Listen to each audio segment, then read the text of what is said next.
Welcome to Basic Brewing Video. I'm James Spencer. I'm Steve Wilkes. And we're squinting for a reason today. It's sunny and it's hot. And we're conducting an experiment. Oh, yes, we are, aren't we? Yeah, it's not just about drinking beer. Well, you could have fooled me. Well, it is a good excuse to drink beer. I have to give you that. But what we're testing is the effect of sunlight on beer. Also known as skunkiness. Skunking. Skunking. Yeah, there is a when you boil hops, you isomerize the alpha acids in the hops. That's a big word. Yeah, that means that you chemically change them. Yep. And when sunlight or certain wavelengths of ultraviolet light interact with that chemical, isomerized alpha acids, it actually produces the same chemical that comes out of the business end of a skunk. That's been my problem all along.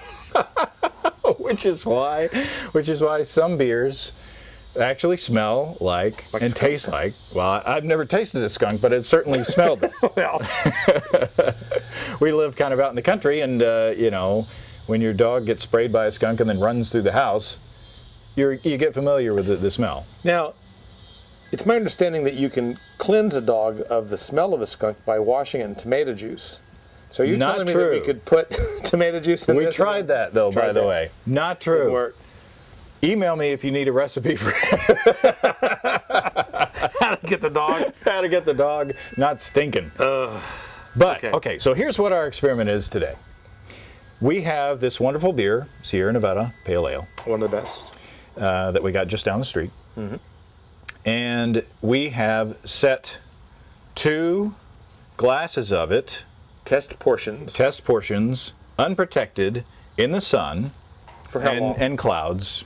For about, a little partly cloudy. For about 45 minutes. Okay. Just to, you know, make sure that we can get the skunky reaction.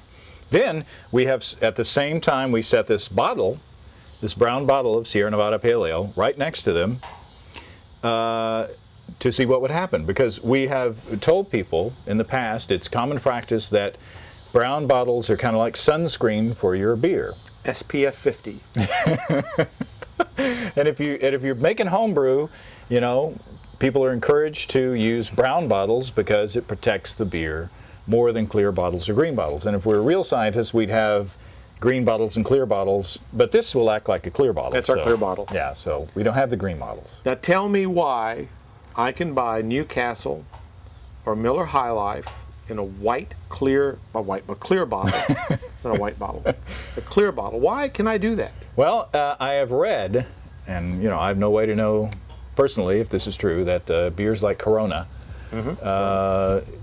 use a hop product that doesn't react as much with those wavelengths of light. So the chemists got involved. That's right, along with the marketers. Yep. And also they encourage you to use a lime in your Corona, so that may help. But not in your Newcastle. Well, that's true. You are correct, sir. The short answer? I don't know. I don't know. No, but no, you're right. But I understand what you're saying. Yeah. But there are beers out there in green glass and clear glass that do get affected by light, and they do get skunked. And your homebrew would as well. Right. So, for instance, I still to this day will bottle a few beers in some Newcastle bottles because they're nice, and I do that so that I can kind of gauge how the beer looks in the bottle. Right. But I do store them in a dark place. You put them in the closet. You don't. But put them in a display case with fluorescent lights. But our experiment would tell me, if our hypothesis is right, that if I were to take that Newcastle bottle, bring it out for my friend, set it out here, out in the sun, for a few minutes, 20 minutes, 30 minutes, you'd open it up and go, what's wrong with this beer? So some people like the skunky taste, though. This is our control bottle. This is the control. It's been in the black plastic bag there, and it is really good. These people know what they're doing. Very clean. Yeah. Very nice. Pardon us for a minute. Okay. Roll tape. Then we go to the Sierra Nevada Pale Ale. So this has been outside. It's been in the brown bottle in the sun. So much beer, so little time. We got time. Okay, so this is the brown bottle out in the sun. Okay.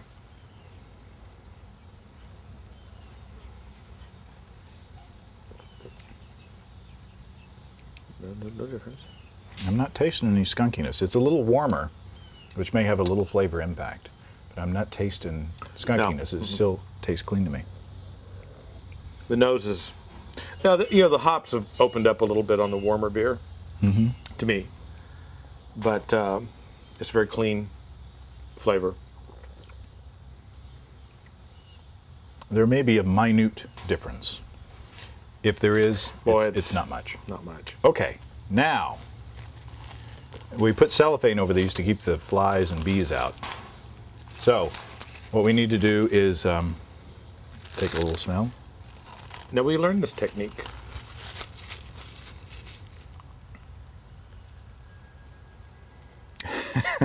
Oh. Oh God. Swirl it up a bit, and I'll swirl up the one that was in the brown bottle that was in the brown bottle in the sun. This is fine. I'll drink this. Oh, that's just. So there you go. I don't even want to put that in my mouth. Did you drink any of it? That smells like a skunk. It's, hello, baby. This is disgusting. So we've spoiled that beer. Oh, That bit of beer. I'm not even gonna. Yeah, I will, because I got to find out. But, Yeah, you got to taste it. Oh. Oh. You can't fake a reaction like that. Do you need a moment? That might be the worst thing since I was about 2 years old and ate dog food. That's bad. Well, there you go. Stay with the brown bottle. Well, sorry. Stay The with good thing brown- about the table with the holes in it goes straight through, unless your legs are underneath. Oh, that was really foul. Can you? Does that affect you the way it does me? That's really making me ill. No, I can. It's not as skunky as some beers I've had, to tell you You're the truth. kidding me. But You know, I've got a can of J.R. Ewing beer at home. From what was that show? Dallas. Dallas. And I have a can of it. I don't know what that means, because I'm not opening it. But it would be better protected than this. So, to get a better contrast, wow. we go to the control, Yes. which has not seen any sun at all. Oh, control. Which I spilled some of mine. No, this is your control. This is the one. Oh, that I thought has- this. Oh, okay. Well, this is no, the- that's been in the brown bottle. That's the control that hasn't seen any sun You know what though? This is starting to turn because we're out in the sun. because we're out in the sun, and this probably is too, although it's colder. But this is just like completely foul. Yeah, you're right. Even the short time that we've been here, talking to you, in the sun, the beer has turned a bit. It sure has. So, there you go. That's your lesson for today. It's graphically That's my lesson. I have to tell you, James, that I did not expect. to nearly that- vomit on camera. Yeah, I mean, more or less, that's true. I mean, I thought, there'll be a reaction, and, I've drunk plenty of beer out in the sun before, and but I did not expect that. So, there you have it. There you go. So that's our public service for today. Yep. So keep your beer in the brown bottles to Yep. protect them the most, or keep them in clear bottles or green bottles and keep them in the Keep them closet. hidden, and boy, is that a lesson to me. No, I mean, I've never had a problem with it because I guess that's what I do, but whew, that is foul. I wouldn't clean a wound with that. I mean, that is just foul. Okay. Well, let's toast with the best beer we got here. You bet. Cheers. Happy Cheers. brewing, everybody. Happy brewing. See you in a couple weeks. Come and visit us on the web. At basicbrewing.com, you can find archived lists of episodes from both our video and audio podcasts on home brewing. You can also find a special deal on our home brewing DVDs. In Introduction to Extract Home Brewing, we walk you through the extract beer brewing process from boiling to bottling. And in our Stepping into All Grain DVD, we take you through all grain brewing from milling your grain to collecting your wort. It's easy once you know how, and we'll show you how. Feel free to drop us a line. We'd love to hear from you. You can email James at basicbrewing.com, Steve at basicbrewing.com, or just use the contact form on basicbrewing.com. Oh, boy, that's foul.